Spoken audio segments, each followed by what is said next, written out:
SEC player goes first, Falcons waiting. The Falcons were poised to strike to land one of the handful of defensive players on their board at the start of the NFL Draft Thursday.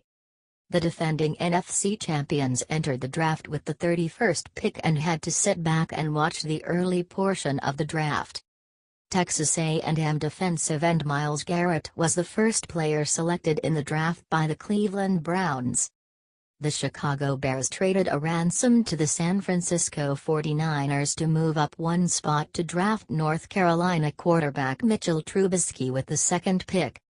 The 49ers picked up the number 67 overall pick, the number 111 pick and a 2018 fourth-round pick to move down one spot. They selected Stanford defensive end Solomon Thomas. Clemson quarterback Deshaun Watson, who played at Gainesville High and is a former Falcons ball boy, was the 12th player drafted, taken by the Houston Texans. Houston traded with Cleveland on Thursday night to acquire that pick.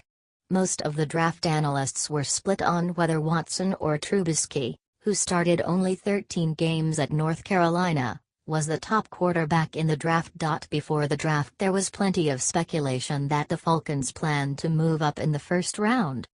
If we are in fact contemplating trading up, the only reason we would trade up is if we see the players that we would be interested in, Falcons general manager Thomas Dimitroff said in an interview with the team's website. Quite honestly, at the beginning of the draft there might be 5 or 8 that we project will be in the area where we are picking or potentially to where we are moving up. Pretty soon it becomes 4, 3, 2, 1, who knows? Right? We are just very mindful of that. The Falcons were able to land 3 starters and their tight end of the future in the draft last season. They picked safety Keanu Neal in the first round, linebacker Deion Jones in the second, tight end Austin Hooper in the third and linebacker Devendra Campbell in the fourth. The Falcons also had a strong draft in 2015 when they landed linebacker Vic Beasley in the first round, cornerback Jalen Collins in the second, running back Tevin Campbell in the third and defensive tackle Grady Jarrett in the fifth. Falcons owner Arthur Blank arrived at the headquarters around 5:30 p.m. and was excited about the draft. "I'm confident that this draft will be as successful as the last 2 drafts," Blank said. "These guys have worked their off. The Falcons had the number 1 scoring offense in the league last season and vacancies only at right guard and fullback. The defense, which started 8 players in their first or second seasons, finished 27th in total defense. The focus for the draft was the defense. The Falcons heavily scouted most of the pass rushers in the defense and also some of the top linebackers. Missouri's Charles Harris, Temple Hassan Reddick, Michigan safety Jabril Peppers, Wisconsin linebacker T.J. Watt, Kansas State defensive end Jordan Willis and Western Kentucky guard Forrest Lamp. It was learned that the team also coveted Florida linebacker Jared Davis. "When you're at 31 you have to be very mindful of where you are at on the board," Dimitroff said.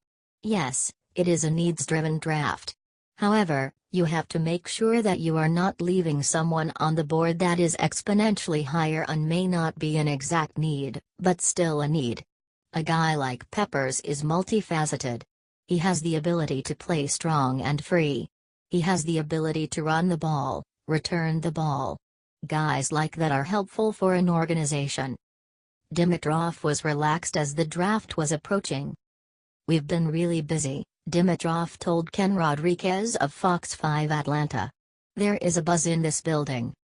Last season Blank said he wanted 3 starters out of the draft. "Dan and I talked a lot about what our expectations were going into this year," Dimitroff said.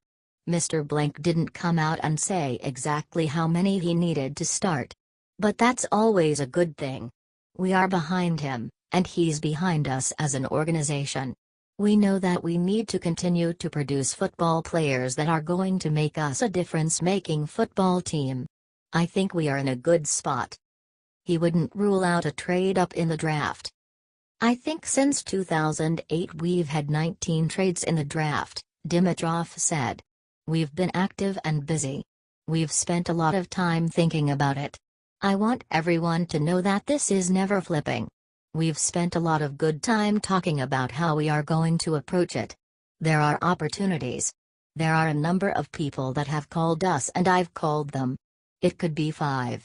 That could be 10. Who knows?